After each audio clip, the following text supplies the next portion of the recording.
আসসালামু আলাইকুম। সংবাদে আপনাদের সবাইকে স্বাগত। সংবাদ শিরোনাম।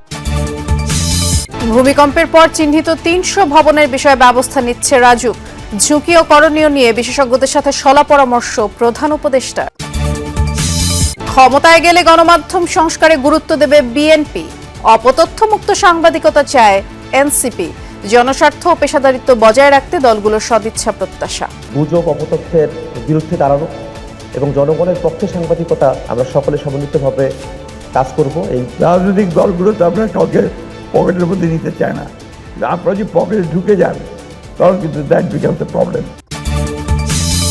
একই দিনে সংসদ ও গণভোটের প্রস্তুতি। তফসিলের পর ইসির বাজেট সংশোধন করবে অর্থ মন্ত্রণালয়। এ পর্যন্ত ২১,০০০-এর বেশি প্রবাসী ভোটারের নিবন্ধন। খালেদা জিয়ার শারীরিক অবস্থার পর্যবেক্ষণ শেষ হচ্ছে রাত ৮টায়। হাসপাতাল থাকা না থাকা সহ পরবর্তী সিদ্ধান্ত নেবে মেডিকেল বোর্ড। ১.৫ ঘণ্টা ধরে আগুনে পুড়ল চট্টগ্রামের কদমতলীর কম্বলের গোডাউন। নেভালেও কারণ জানাতে পারেনি ফায়ার সার্ভিস।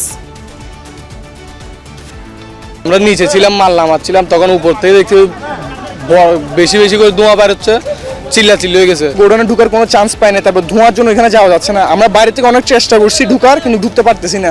8টা ইউনিট একটা সিঁড়ি দিয়ে এবং পার্শ্ববর্তী স্থান থেকে আমরা আগুনটা নিয়ন্ত্রণ করার জন্য চেষ্টা করেছি। ঢাকা চট্টগ্রামে পারিবারিক আদালত চালু। অনলাইনে মামলা করতে পারবেন ভুক্তভোগীরা। জমি সংক্রান্ত জটিলতা কমাতে ভূমি অ্যাপের উদ্বোধন। আইসিইউ রোগীর ৪১ ভাগের শরীরে কাজ করছে না অ্যান্টিবায়োটিক। আইইডিসিআর এর রিপোর্ট, ভয়াবহ স্বাস্থ্য বিপর্যয়ের শঙ্কা। দেশে ভূমিকম্পের ঝুঁকি সম্পর্কে বিস্তারিত জানতে বিশেষজ্ঞদের সাথে বৈঠক করেছেন প্রধান উপদেষ্টা ডক্টর মোহাম্মদ ইউনূস।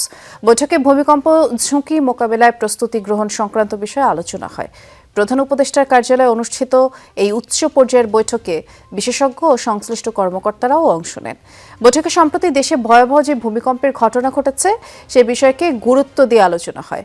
আলোচনায় প্রধান উপদেষ্টা বিশেষজ্ঞদের মতামত নেন, জানতে চান এমন পরিস্থিতিতে করণীয় সম্পর্কে। শুক্রবারের ভয়াবহ ভূমিকম্প ও এর পরবর্তীতে ৩ দফার ভূমিকম্প নিয়ে প্রধান উপদেষ্টাকে মতামত তুলে ধরেন বিশেষজ্ঞরা। ভূমিকম্পের ঝুঁকি মোকাবেলায় করণীয় সম্পর্কেও অবহিত হন প্রধান উপদেষ্টা। বৈঠকে সরকারের পক্ষে কি করণীয় তা নিয়ে বেশ কিছু নির্দেশনাও দিয়েছেন তিনি। ভূমিকম্পের পর রাজধানীতে চিহ্নিত ঝুঁকিপূর্ণ ৩০০ ভবনের জন্য ব্যবস্থা নিচ্ছে রাজুক। এক সেমিনারে এই তথ্য নিশ্চিত করেছেন সংস্থাটির চেয়ারম্যান। অনুষ্ঠানে গৃহায়ন ও গণপূর্ত উপদেষ্টা জানিয়েছেন, পরিকল্পিত নগর বাস্তবায়নে রাজুকের ক্ষমতা বাড়াতে দ্রুতই পদক্ষেপ নেবে সরকার। আর পরিবেশ উপদেষ্টা সুপারিশ করেন এলাকাভিত্তিক ঝুঁকি নিরূপণে দ্রুত পদক্ষেপ গ্রহণের। সাম্প্রতিক ভূমিকম্প একের পর এক আফটারশক আরও একবার সামনে এনেছে নগর ঢাকার ঝুঁকি।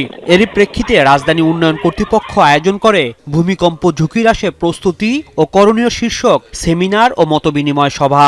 ভূমিকম্পের সময় এই ধরনের জলাশয় জলাভূমিতে আপনি যত ধরনের ইঞ্জিনিয়ার স্ট্রাকচার বানান, সেটা লিকুইফেকশন এবং অন্যান্য কারণে সেগুলো ধসে পড়তে পারে। আর্থকোয়েকে যত লোক মারা না যায় তারপরে বেশি লোক মারা যায়। সেই বিল্ডিংগুলোকে মার্কিং করে সবুজ, হলুদ, লাল এরকম মার্কিং করে ব্যবস্থা নিতে হবে। সবাই গৃহায়ন ও গণপূর্ত উপদেষ্টা দুর্যোগের ঝুঁকি কমাতে জনগণের প্রস্তুতির পাশাপাশি সরকারি সংস্থাগুলোর সম্মিলিত উদ্যোগের উপর জোর দেন। এই ভূমিকম্পের ক্ষেত্রেও, ভূমিকম্পের প্রস্তুতির ক্ষেত্রেও, ঝুঁকি কমিয়ে আনার ক্ষেত্রেও আমরা সেটা পালন করতে পারবো। ভূমিকম্পে জীবন দিয়েছেন তাদের জন্য, জীবন হারিয়েছেন তাদের জন্য আত্মার মাগফিরাত, এবং যারা আহত হয়েছেন তাদের সুস্থতা কামনা করে আমার কথা শেষ করছি। পরিবেশ উপদেষ্টা রিজওয়ানা হাসান সুপারিশ করেন এলাকাভিত্তিক ঝুঁকি নিরূপণ ও দ্রুত কার্যক্রম গ্রহণের।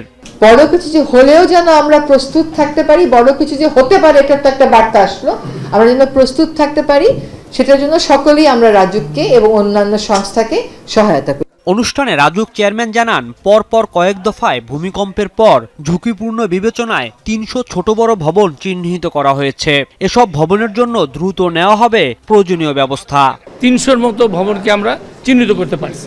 এরপরও কিন্তু আমাদের চলমান আছে প্রক্রিয়া, যেগুলো আমরা কিভাবে ইমিডিয়েট এগুলোকে সংশোধন করবো। ওই যে রেট্রোফিটিং শুনলেন, বা কোনটা একদম ভেঙে ফেলতে হবে, কোনটা রাখা যাবে, এই কাজটা আমাদেরকে অতি দ্রুত করতে হবে।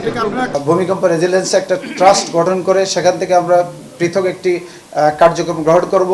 ভূমিকম্প সচেতনতা বৃদ্ধি ও দুর্যোগ প্রতিরোধমূলক কার্যক্রমে সবার সক্রিয় অংশগ্রহণের উপর গুরুত্ব আরোপ করা হয় সেমিনারে। এ ধরনের দুর্যোগ মোকাবেলায় অংশীজনদের সহযোগিতা কামনা করে রাজউক। দুর্নীতিতে আমরা জিরো টলারেন্স ঘোষণা করেছি। ভূমি সেবা হাতের মুঠোয় আনার জন্য চালু হলো ভূমি মোবাইল অ্যাপ। ভূমি মন্ত্রণালয়ের এই নতুন অ্যাপের মাধ্যমে সহজে নামজারি ফি, ভূমি উন্নয়ন কর প্রদান, দাখিলা ও মৌজা ম্যাপ সংগ্রহ করা যাবে। ভূমি উপদেষ্টা জানিয়েছেন এতে দুর্নীতি ও হয়রানি কমবে। আর ভূমি সচিব জানিয়েছেন হয়রানি কমাতে সারা দেশের ভূমি সেবা সিস্টেমে শতভাগ খতিয়ান ও হোল্ডিং এন্ট্রি করার কাজও শুরু হয়েছে। ভূমি অফিসে দুর্নীতি ও অনিয়মের অভিযোগ দীর্ঘদিনের। এ অবস্থা থেকে বের হতে ভূমি সেবা সহজ করতে অনলাইনে নামজারি, ভূমিকর চালু হয়েছে বেশ কয়েক বছর, কিন্তু কোথাও কোথাও সমস্যা এখনো থেকে গেছে। আমার কাছে একজন লোক এসেছিলেন আমার 41 বছর আগে একটা উপজেলা যখন আমি ইউএনও ছিলাম তখনকার সম্পর্ক ধরে এসেছিলেন। অত্যন্ত সাধারণ মানুষ। সেই ট্রাইব্যুনালে মামলায় তারা পেয়েছে, অ্যাপিল ট্রাইব্যুনাল হয়েছে, অ্যাপিল ট্রাইব্যুনালে তারা পেয়েছে। তখন যখন নামজারির আবেদন করেছে অ্যাসিল্যান্ডের কাছে, অ্যাসিল্যান্ড সংশ্লিষ্ট জেলা প্রশাসকের কাছে পাঠিয়েছে। ওইখানে সরকারি কৌশলীর আইনগত পরামর্শ নিয়ে অ্যাসিল্যান্ডকে নির্দেশনা দেওয়া হয়েছে এই জমিটা নামজারি করা হোক। আচ্ছা, পরে আছে 5-6 মাস নামজারি করা হচ্ছে না। তাইলে এটা উপদেষ্টা পর্যায়ে আসতে হবে কেন? উপদেষ্টা পর্যায়ে এখানে আসতে পারে কয়জন এই দেশের? এ ধরনের হয়রানি কমাতে ভূমি মন্ত্রণালয় সারা দেশে দ্বিতীয় প্রজন্মের স্বয়ংক্রিয় নামজারি পদ্ধতি ও ভূমি সেবা মোবাইল অ্যাপ চালু করেছে।